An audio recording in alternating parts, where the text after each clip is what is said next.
Bem, galera, a gente vai ver agora alguns exercícios de queda livre, tá? Então, queda livre. Um objeto em queda livre, ele tem ele pode acontecer em duas situações. Primeiro, o objeto ele vai ter um movimento vertical para baixo, tá? Um movimento de queda, tá? Então, vou ter aqui um objeto que está na parte superior e ele vai descer, tá ok? Então, um movimento de descida, tá? O outro movimento de queda livre é um movimento de subida.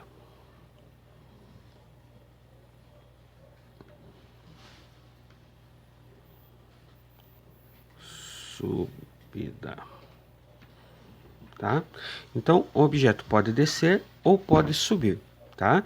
O que acontece? Para a gente poder temos que fazer algumas considerações, tá? Que vai fazer com que se torne mais fácil trabalhar com os exercícios, tá? Então, primeiro, vamos adotar que sempre que o movimento for de descida, tá? Ele vai fazer com que a minha velocidade, a velocidade do meu objeto, ela aumente. Se ela aumenta, significa que nós vamos ter uma aceleração gravitacional G, que vai ser um valor de 10 metros por segundo ao quadrado positivo.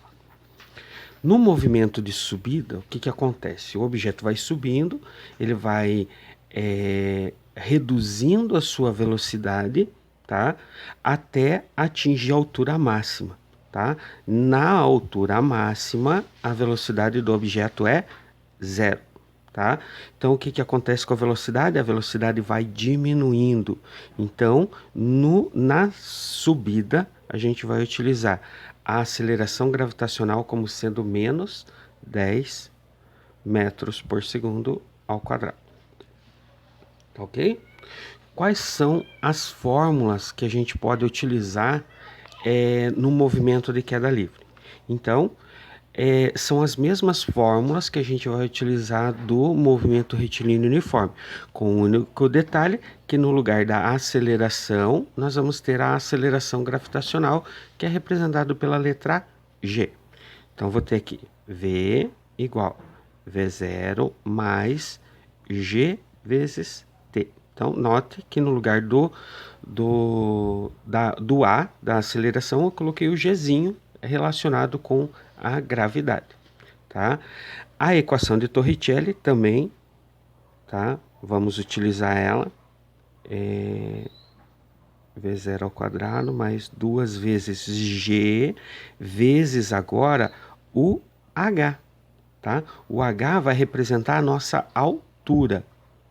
Então, tranquilo? Sempre adotando o ponto inicial como sendo o ponto zero. Então, se o objeto está subindo, o ponto zero é aqui, lá é a altura máxima. Se o objeto está descendo, aqui é o meu ponto zero, aqui é a distância total percorrida, a altura máxima, tá? Então, vamos lá.